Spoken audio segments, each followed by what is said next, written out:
So here I have a bunch of Simulink models open by the title Magic Box 1, Magic Box 2, Magic Box 3 to model some basic math. So let's take a look at Magic Box 1. So what happens here is that the constant 1 passes through the Magic Box. I double-clicked into it and it takes me to the construction of the MATLAB function block. There's a number that is inputted, and then what happens is that there is 1 added to that number, and then the function outputs it, ultimately setting it up within the display. So I'm going to get back to the display in Simulink. So let's try it out. I'm going to press the play button or the run button up here. And you'll see that the display block changes to a 2. I'm going to stop the simulation right now.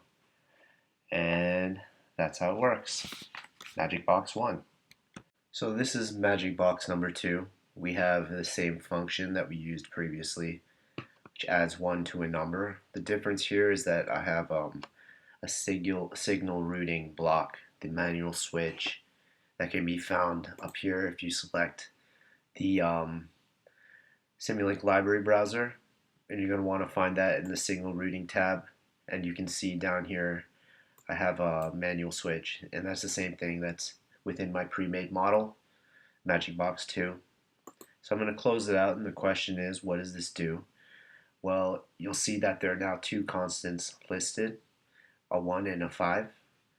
Before I run my model to test out what those constants do, notice how up here next to the normal tab, or the tab that has normal within it, I have INF written within the box. It stands for an infinite time frame for my simulation unless I press the stop button. And I'm going to press play right now to see what things happen. So I've pressed it. You'll see that Simulink starts to compile and my simulation is started. So in the output it now says 2. If I follow the pathway from the 1 constant block, 1 is the number being input into my function. There's a 1 added to it, therefore 2 is displayed in the display block. Now I can click on the manual switch and notice how it switches downwards. So now 5 is being routed into the function, and what's happening is that there's a 1 added to the 5, therefore on the display block it turns into 6. I can switch back and forth between those constants, and the idea is to show you that in Simulink it's dynamic. So this is Magic Box 3, that's the file name.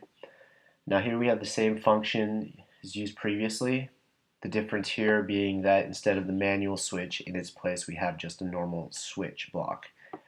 Now what that does is if I click into it, you'll see that the values being passed through it will shift from the top to the bottom, just like in the manual switch example. But instead of it being a double click, it's relying upon a sine wave and a certain value being placed. So here we have a condition where if the input is bigger than a threshold, and that threshold is 0, the switch will go from being up at constant 1 down to constant 5. And what we'll see as it passes through the Magic Box function is the resulting number coming up in the display. But what I can also do now is I can look at the value in terms of a representation in a scope block.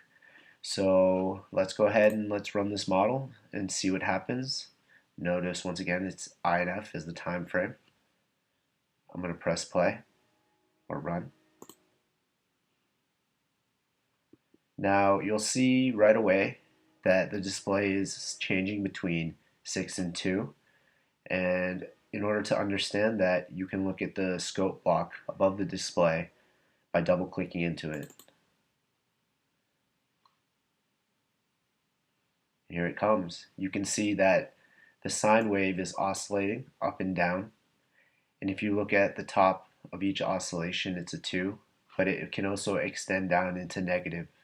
So it's really the rate of the sine wave which is causing the shift between the numbers 6 and 2. We can experiment with some new properties for that sine wave by double clicking into it. And let's change the amplitude. Let's change its frequency to 2. And let's say OK. And see how the values change. Really, it's slower now. And we can take a look once again in the scope to understand that even though it looks like the waves are actually faster. But that can be for another discussion. So this is my Simulink model MagicBox 4. The adaptation to it from the previous model is this XY graph block and also a display block and a clock block, all of which are linked to the sine wave up here. The sine wave, remember, controls the values coming up on the display and the scope. The reason I'm showing you this is just to show that there are other ways to represent data in Simulink besides the whole sine wave thing. We can represent it within a graph format. So I'm going to run the model. See that my simulation is beginning. Down at the display, that's measuring the clock, the time, since the model was executed by pressing the play symbol. You can also click into this XY graph, which shows you a variety of things you can use to control the properties of the XY graph. The graph itself, though, pops up here. You can see that it's just a line going straight up. Each of the axes of that graph, one of which is controlled by the sine wave and one of which is controlled by the clock. So that's MagicBox 4.